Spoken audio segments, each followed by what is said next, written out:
I have struggled as to how I would handle this. With a lot of prayer and encouragement, I'm doing what is best for me and my healing from the loss of my husband. February 13th changed so many of our lives. Chris was a son, a brother, a friend, but most of all, he was a daddy and a husband. Many know him during his youth group days.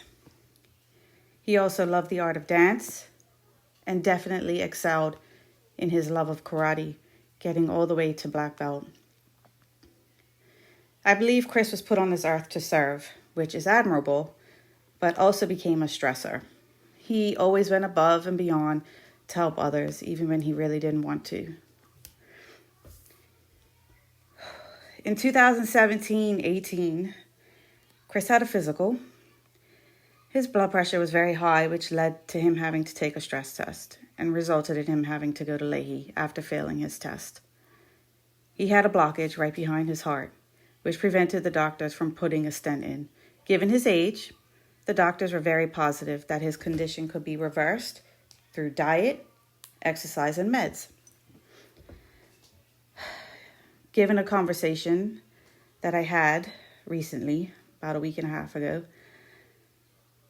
I think my husband decided then to let nature take its course.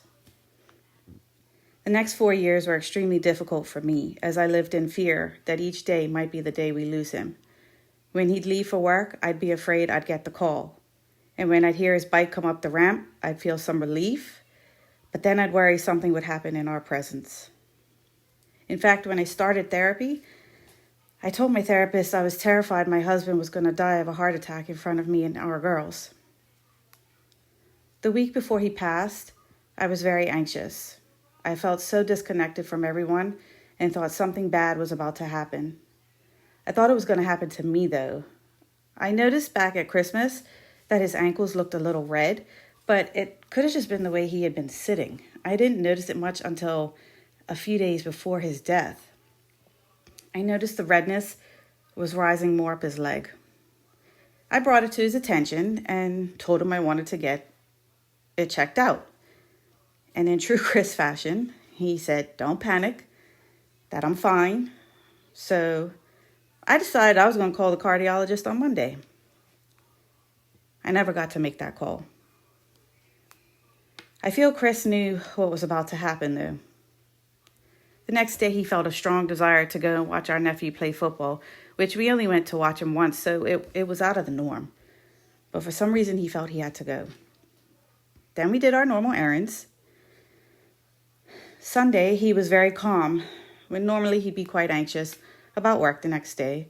I actually was happy that he was so calm. I've been telling him for so long that he can't let his job stress him out given his condition. He also was very attached to me and the girls. He barely left my side. He kept putting his head against the girls' heads. Now it's time for bed. All I'm going to say is the sequence of events that evening was exactly how Chris would want it.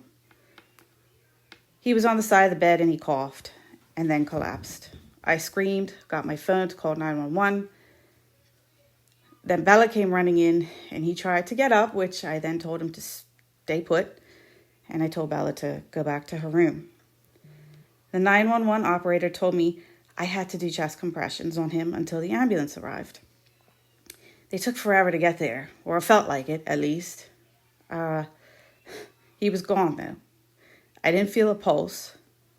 If there was a pulse, it was very faint. And I also didn't know that Bella had come back in the room while I was doing these chest compressions. Then he was taken to the hospital, where they called it. For several months after Chris's passing, I was in a state of shock and haven't been able to move past that tragic night. I haven't even begun to mourn his loss, if I'm being honest with myself. I have just existed. I'm not present in my girls' lives, and I need to do better. I don't take praises very well, at all. In fact, I want to scream and crawl back under my covers every time someone says that I'm so strong, or they're proud of me. I feel anything but strong. And this all has to do with my lack of self-worth. Something I've silently struggled with long before Chris came into my life. He struggled with this as well, so ultimately, we wouldn't have been able to help each other in that area. I don't think, anyway. Since his passing, my anxiety has gone to an extreme level. I haven't slept an entire night, except very recently. I finally slept 3 nights in a row, only to start back on the track of sleepless nights by the 4th night.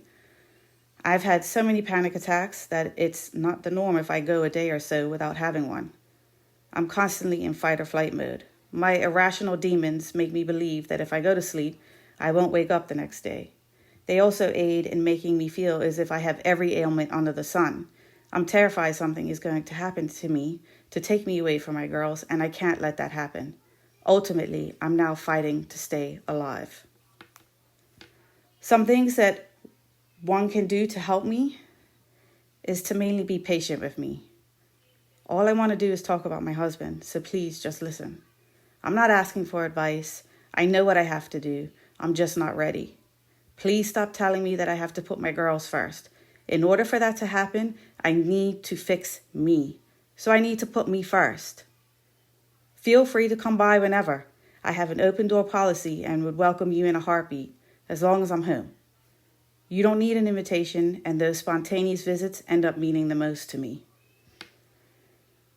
Chris, I thought you were an angel sent to me to make all my dreams come true, but I was wrong. For once, I was sent to you. I am blessed to call you my husband, and am so honored to have the only priceless items that connect you to the rest of the world, our beautiful girls. Everyone misses you terribly, and as I anticipate the moment you took your last breath with me right by your side, I promise that I'll be all right. Just please come visit me tonight. I will forever love you. I love you, Daddy. I miss you, Daddy.